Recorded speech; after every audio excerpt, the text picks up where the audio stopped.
What's going on, you guys? Welcome back to the Home Field Podcast. So for today's video, we're going to go over the breaking news of J.J. Watt being released by the Houston Texans today. J.J. Watt has had an outstanding career with Houston over the past 10 seasons. He's had over 100 career sacks, hundreds of tackles to go along with it. But he will be moving on. He will be looking for a new team for the 2021 season. And I've compiled a list here of some potential landing spots for J.J. Watt next year. All right, so the first team that I have in this list is going to be the Green Bay Packers. If the Packers were to add J.J. Watt into the mix next year, it would instantly make them a Super Bowl contending team next year. However, there are some issues that they are going to have to deal with, specifically related to the cap space that they have this upcoming offseason.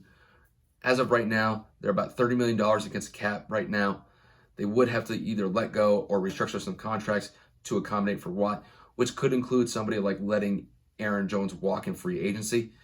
It seems to me that Aaron Jones is probably going to demand somewhere in between a $10 to $15 million a year contract this year. And I don't know if the Packers are going to be willing to shell out that type of money to someone like that, even though that he has been a significant presence on their offense outside of Aaron Rodgers. So it seems to me that if Green Bay wants to land J.J. Watt, they're definitely going to have to move some pieces around or restructure some contracts on the team to land him in free agency. All right, up next, we have the Kansas City Chiefs. So the Kansas City Chiefs are coming off of a Super Bowl loss to the Tampa Bay Buccaneers in Super Bowl 55 this past weekend. So they are definitely looking to possibly address the defensive side of the ball after giving up over 30 points to the Bucs in this past Super Bowl. But similar to Green Bay that I just mentioned, they are about $20 million against the cap this year, so they definitely have some cap issues to address this offseason as well. With Kansas City, they can address some issues on the team, specifically related to their contracts. They could restructure some contracts with Tyreek Hill, Eric Fisher, Tyrann Mathieu. If they're able to work some of those contracts out, that would definitely free up some cap space. The only thing with KC that really deters me from the possibility of Watt being on the team is the fact that they already have a solid pass rush. They have Frank Clark, they have Chris Jones, and both of those guys are already making over $20 million a year in their respective positions. So I don't know if KC really wants to shell out more money to the defensive line spot on the team when they're already spending a lot of money on the defensive line to begin with. So kind of similar to what Green Bay's dealing with, KC's going to have to jump some hurdles related to their cap, and it depends on whether or not they want to spend more money on the defensive line when they already have a lot of money tied up to Chris Jones and Frank Clark. And then the last team that I would personally like to see J.J. Watt on would be the Tampa Bay Buccaneers. So the Buccaneers are coming off of a Super Bowl win against the Kansas City Chiefs in Super Bowl 55 this past weekend. But very similar to the teams that I just mentioned, the Bucs have their cap space issues. They've got a bevy of players to decide on in free agency to begin with already, which include Chris Godwin, Levante David, Antonio Brown, Shaq Barrett, and Rob Gronkowski. Now, Tampa could find themselves in a situation where they could bring in J.J. Watt on a veteran minimum deal, but Tampa would have to do a bunch of restructuring on the team to accommodate for Watt, and it would have to probably include somebody like Chris Godwin and maybe Shaq Barrett leaving the team, just because I don't think that if the Bucs were to bring back Chris Godwin and Shaq Barrett and Levante David, that they would have any cap space left over for J.J. Watt. So I think adding J.J. Watt would be great for Tampa, but I just don't see this coming to fruition. But I would personally love to see him on this team, because I think not only the Tampa Bay Buccaneers, but the teams that I mentioned like Green Bay and Kansas City, they would give him a great opportunity to go out and win a Super Bowl, one that he's been trying to chase for the last 10 years of his career. So we'll transition into the teams that I could realistically see J.J. Watt on in this upcoming season. And the first team that I have here is Tennessee. I think the Tennessee Titans could be a very solid spot for J.J. Watt to be on. Look, the Titans need to bolster their defense. They were ranked in the last half of the league last year. They were only able to get 19 sacks as a team last year. And if they were to add J.J. Watt into the mix, it would significantly bolster their defensive line and would significantly increase their defensive pass rush. I think at this point, bringing in Watt would add another layer of veteran leadership to the defense. Now, whether or not that they can bring him in is one thing. They do have to address their cap this year.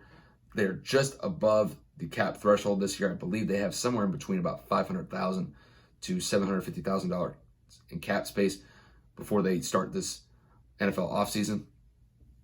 But I think if they're able to restructure some contracts, maybe possibly move off of Adoree Jackson this offseason, could free up some space for J.J. Watt.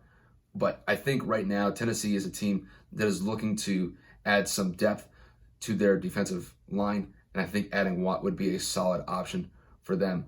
And I think he wouldn't be as expensive as somebody like Frank Clark or Chris Jones, like I mentioned with the Chiefs just a minute or two ago. So the next team that I have here that I could realistically see J.J. Watt being on next year is the Miami Dolphins.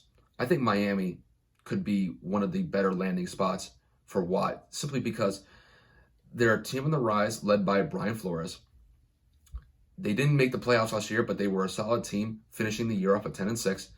It looks to me that Tua Tagovailoa looks to be the team's future quarterback moving forward. And the Dolphins' defense last year had a top 10 defense and arguably maybe even a top 5 defense last year. Their pass rush was solid last year. They were able to get 41 sacks as a team last year, which was top 10 in the league. And it would certainly fortify that defensive line and that defensive pass rush with J.J. Watt, because they already have solid players like Emmanuel Ogbah and Christian Wilkins. So adding Watt to the mix would definitely be a big upgrade at the defensive line position.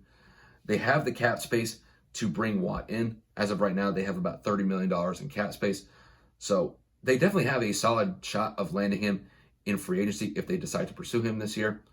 It really just depends on if they decide to trade for Deshaun Watson.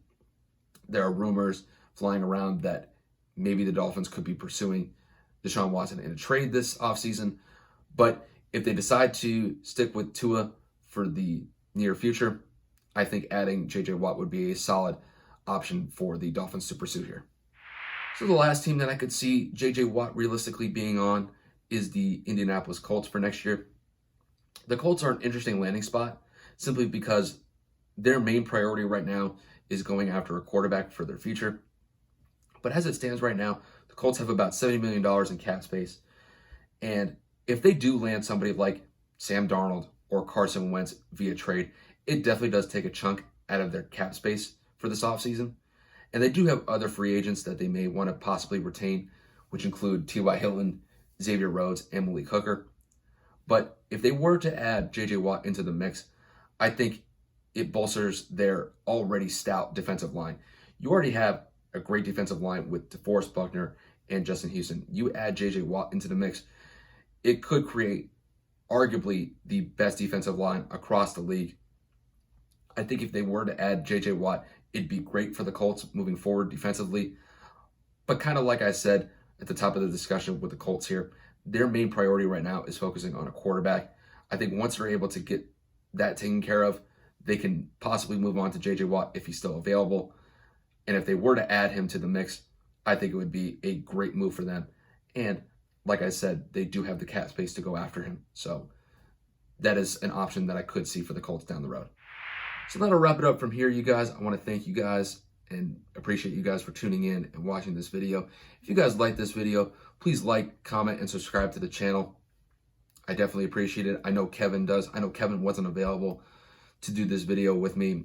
He's busy with work right now, but I know he would have been very interested in talking about this J.J. Watt news.